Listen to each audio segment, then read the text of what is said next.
so repelling to human nature are most representatives of the reptile family, and perhaps none more so than the crocodile, of all known living creatures the most analogous to the mythical dragon.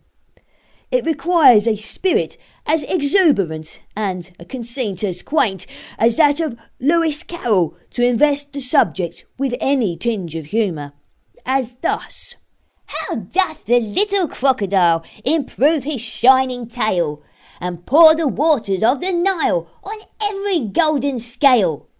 How cheerfully he seems to grin, how neatly spreads his claws, and welcomes little fishes in with gently smiling jaws. So largely has the dragon idea entered into our life and literature. Quite a number of English words and names have been derived from this source.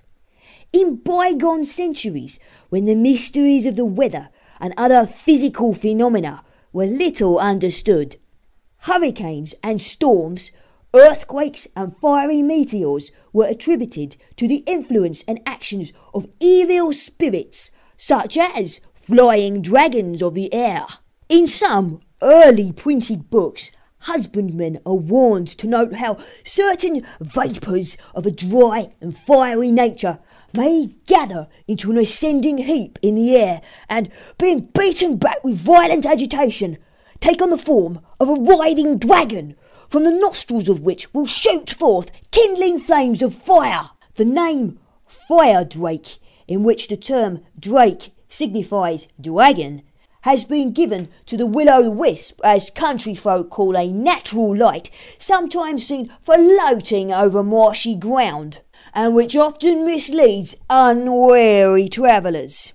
Thus, an old poet very tragically says, So have I seen a fire drake glide along before a dying man to point his grave. While, as showing the connection between the terms drake and dragon, we may quote the poet Drayton: By the hissing of the snake, the rustling of the fire drake, etc.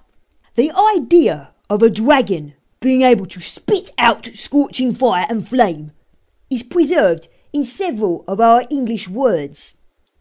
A flap dragon was an old-time strong drink in which small bodies, eatable, were set alight and floated in the liquor, and the skilful toper had to swallow them blazing hot.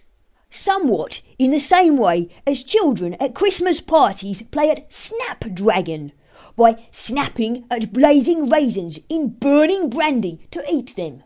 Soldiers, known as dragoons, were so called because originally these regiments were armed with muskets called dragoons, a kind of gun which spouted out fire and actually had their muzzles fashioned in the shape of a dragon's head. On their helmets they wore a dragon badge. It will be seen what a favourite subject with ancient storytellers the dragon was by its introduction into so many old tales, legends and romances. And then there was the funny tale of the giant who used dragon flesh for bait when he went a-fishing. His angle rod made of a sturdy oak, his line a cable which in storms ne'er broke, his hook he baited with a dragon's tail, and sat on a rock and bobbed for whale. We have a way of speaking proverbially of dragon's teeth, representing them as the seed of strife, as something which is sown and in due time grows up as men armed for deadly warfare.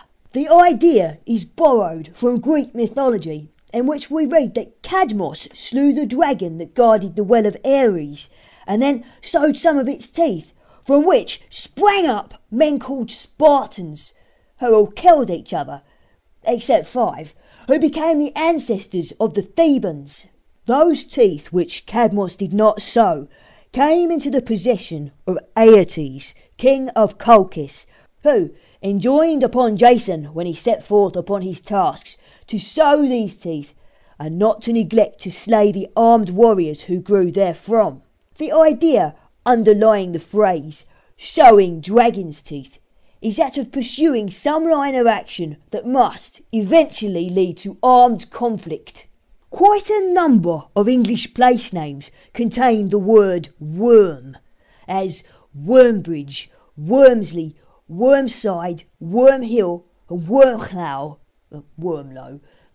There is a similar group of names in part of Derbyshire. Other examples occur elsewhere, and there is a river worm, a name that in this instance may be allusive to a winding course. The word worm, although cognate with the Norse ormur, a serpent, seems in early and medieval times to have meant a reptile of almost any kind, doubtless from the kind of motion common to most animals of the class. The real serpent and the legendary dragon were, until the revival of classical learning, included under the common phrase, the cruel worm, as many of our ancient English ballads show. In Merlin's prophecy, a worm with fiery breath was among the threatened plagues.